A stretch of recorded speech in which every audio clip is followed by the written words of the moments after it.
Bonjour mes chers amis, soyez les bienvenus dans le premier chapitre de notre programme scolaire qui s'intitule L'exploration des milieux naturels. اكتشاف الأوساط الطبيعية. Exploration, c'est l'action d'explorer, c'est-à-dire découvrir. Donc l'exploration, c'est la découverte.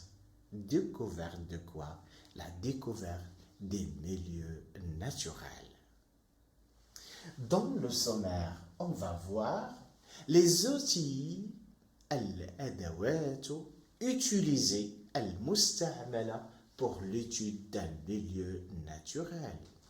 Ensuite, les différents milieux naturels مختلف الأوساط الطبيعية, les composantes مكونات d'un milieu naturel. Enfin, on va voir la diversité des êtres vivants. تنوع الكائنات الحية. Alors, comme introduction, on peut dire que les milieux naturels sont très diversifiés. متنوعة, elles sont nombreux et ils sont très différents. Plusieurs outils et techniques permettent de découvrir, explorer les composantes vivantes, المكونات الحية, c'est-à-dire les êtres vivants, et non vivantes, العناصر الغير حية, et la diversité de ces milieux. Donc la question majeure qui se pose dans ce chapitre, comment on peut étudier un milieu naturel et quelles sont ses composantes? وما هي مكوناته. Commençons d'abord par citer quelques outils utilisés pour l'étude d'un milieu naturel. En vérité, il y en a plusieurs outils, plusieurs techniques qui permettent l'étude de ce milieu naturel. Parmi ces outils, on trouve la carte de la région. خريطة المنطقة. C'est un document qui permet de savoir la géographie de la région. جغرافية المنطقة. Savoir quels sont les reliefs de la région. تضاريس المنطقة. Savoir quelles sont les composantes naturelles de cette région. المكونات الطبيعية للمنطقة. L'orientation. توجيه المنطقة. Donc la carte de la région fait partie des outils indispensables pour l'étude d'un milieu naturel. Deuxième outil, on a filet des insectes. Ce sont des dispositifs, ce sont des outils qui permettent d'attraper les insectes. Les insectes qui se trouvent dans ce milieu naturel, afin de l'étudier, afin de les définir ou bien identifier. Donc c'est le filet d'insectes. Il y a aussi les jumelles. Les jumelles, ce sont des appareils qui permettent de voir les choses ou bien les composantes qui sont lointaines d'un milieu naturel. Donc ce sont les jumelles المكبرات. Donc ce sont certains, quelques-uns des outils qui permettent l'étude d'un milieu naturel. Les milieux naturels sont très diversifiés. Ils sont nombreux et chaque milieu naturel se diffère d'un autre milieu naturel. Ils sont très diversifiés, c'est-à-dire متنوع. Parmi les milieux naturels, on peut citer plage Ash-Shati, le lac Al-Buhayra, fleuve Al-Wadi, on peut dire aussi l'Oued ou bien une rivière, l'Inde Al-Aradi al-Munbasita, le désert ou bien le Sahara, As-Sahari, ثم عندنا la forêt liya al-Ghaba. Donc, comme vous voyez, ce sont des milieux naturels, mais chaque milieu naturel a des caractéristiques différentes de l'autre milieu naturel. Ce qu'il faut retenir, les milieux naturels sont très diversifiés. Cette diversité est une fonction de la géographie, al-géographie, du climat, at-taqs, ou bien les facteurs climatiques, et des conditions physiques et chimiques de milieu.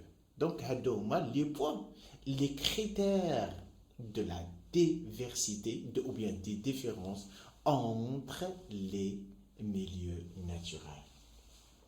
Regardez la rivière qui s'écoule entre deux rives et chaque rive possède des composantes vivantes et des composantes non vivantes. Ces rives qui sont montagneuses possèdent des roches, possèdent des plantes, possèdent des animaux. L'autre rive de la rivière aussi, elle possède d'une végétation ou bien des plantes, des animaux, des autres composants. Il y a aussi la mer. Regardez le fond de la mer. C'est un milieu qui possède de nombreux animaux, parmi lesquels il y a des poissons et de différentes sortes de poissons, comme on peut trouver des plantes marines qui se trouvent dans le fond de la mer. Donc, la rivière, An-Nahru, et la mer sont deux milieux naturels qui sont tout à fait différents. Deux points de vue composantes et deux points de vue conditions physiques et chimiques de milieu.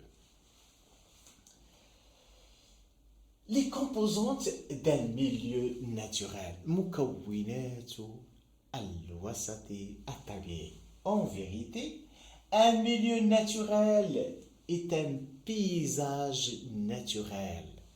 منظر منطقة طبيعية bien identifié, renfermant, c'est-à-dire il possède à la fois une composante vivante, à retenir ce sont les êtres vivants, comme les animaux, les végétaux et les micro-organismes. Micro-organismes, ce sont des êtres vivants invisibles à l'œil nu.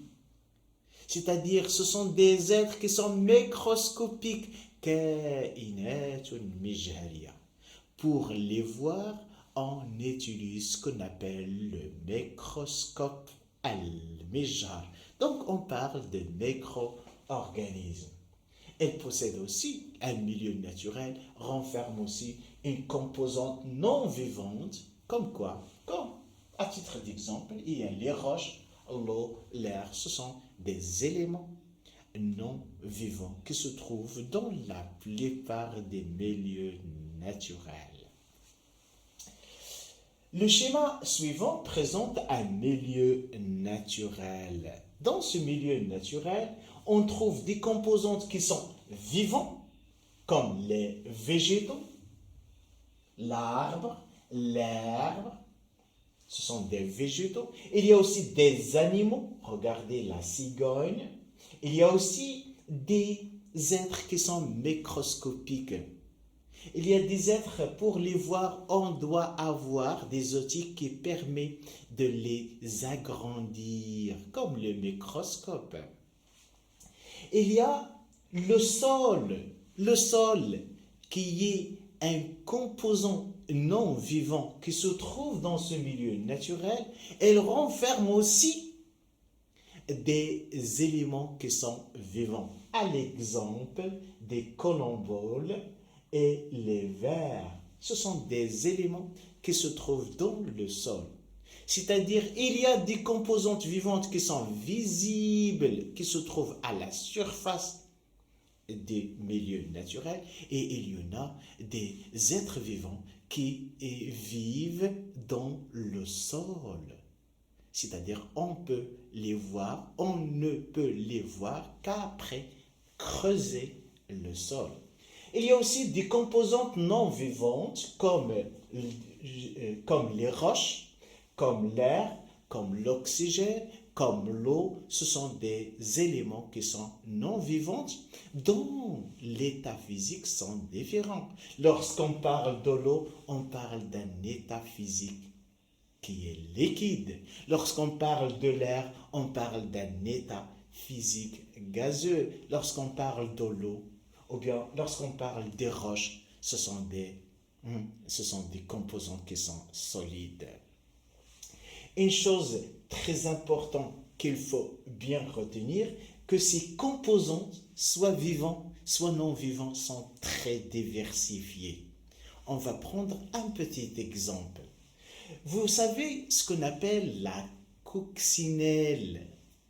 La coccinelle, c'est un insecte qui vit surtout dans les troncs des arbres. Il y a deux types de coccinelles.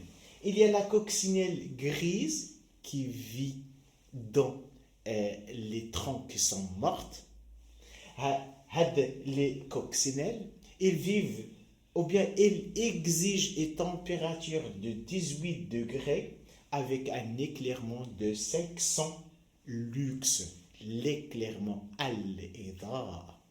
L'autre coccinelle qui est rouge, qui vit dans les troncs des arbres qui sont vivants, elle exige, c'est-à-dire pour se développer, pour être toujours vivant, elle exige une température de 25 degrés Celsius et un éclairement de 82 000 lux.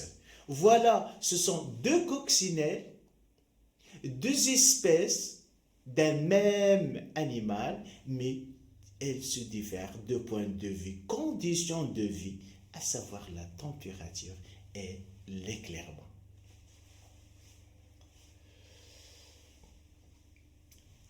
Parlons des êtres vivants, parlons des animaux et des végétaux. On peut inclure l'homme. L'homme est un être vivant et on peut subdiviser les êtres vivants en deux catégories. Il y a la faune. La faune, c'est tout simplement, c'est l'ensemble des animaux d'une région. C'est l'ensemble des animaux d'un milieu naturel. Et comme vous voyez dans l'image, les animaux sont très diversifiés de point de vue conditions de vie et de point de vue la forme. On trouve des oiseaux, on trouve des poissons, on trouve des animaux qui sont sauvages, des animaux qui sont domestiques, il y a des animaux qui marchent, il y a des animaux qui nagent, il y a des animaux qui s'envolent, donc il y a une diversité des animaux.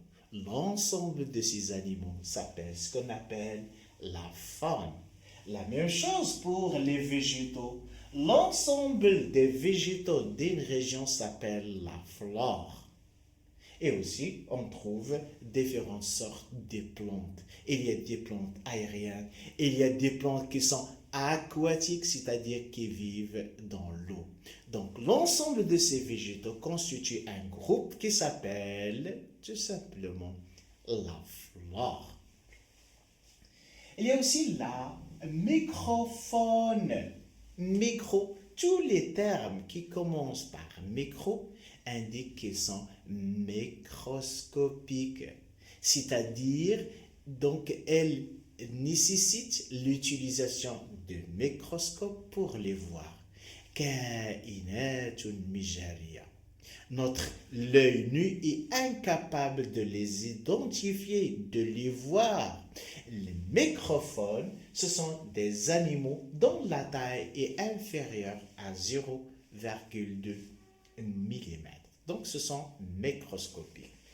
غالبا souvent cette microphone elles se trouvent, elles vivent tout simplement dans le sol. À titre d'exemple, il y a les colomboles, il y a les myriapodes, ce sont des sortes de vers qui possèdent plusieurs pattes, donc l'ensemble de ces éléments microscopiques, ou bien de ces animaux microscopiques, s'appelle microphone. Il y a aussi le plancton.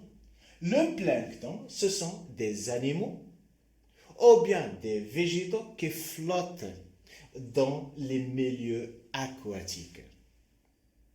Ces planctons se divisent en deux catégories. Il y a le plancton végétal, phytoplancton. Le terme phytoplancton commence par phyte. Phyte indique la plante. Et le plancton animal, il s'appelle zooplancton. Regardez, le préfixe zo, il indique animal.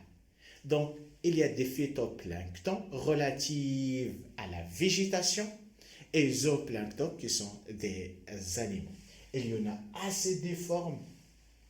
Il y a beaucoup des planctons qui diffèrent de point de vue la forme. Donc, il y a diversité dans le royaume des animaux, dans le royaume des végétaux, dans le royaume des êtres vivants.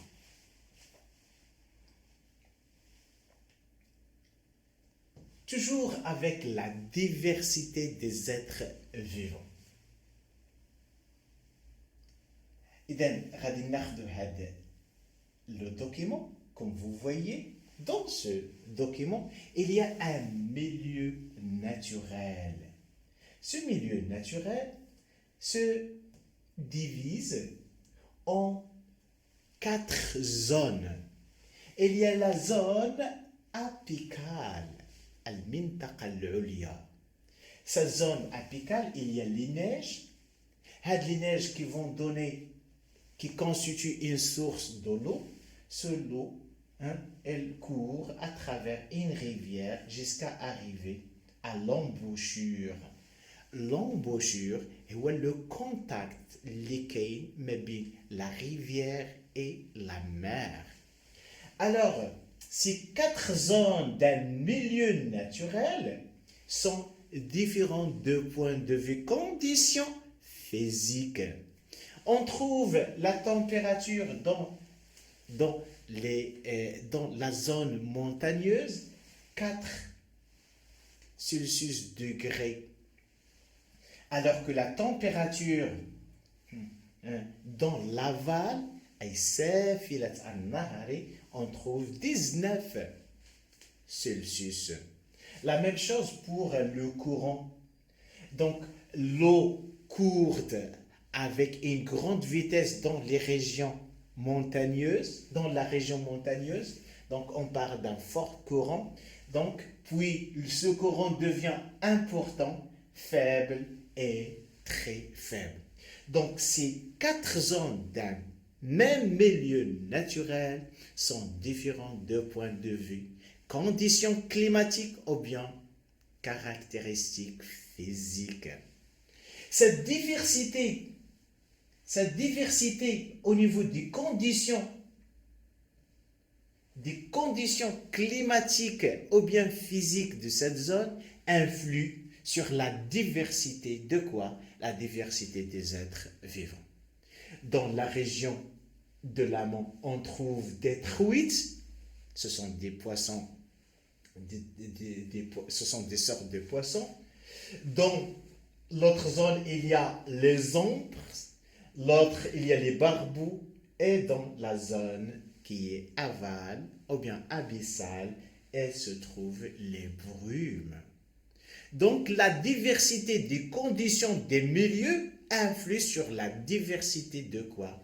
Des êtres vivants. Donc par conclusion, on va dire, les êtres vivants ne sont pas répartis par hasard, répartis, distribués d'une façon hors hasard. Leur répartition, dépend des caractéristiques physiques d'un milieu. Parmi ces caractéristiques, il y a l'humidité, relative à l'existence de l'eau, et la température, c'est-à-dire darajatu al-harar.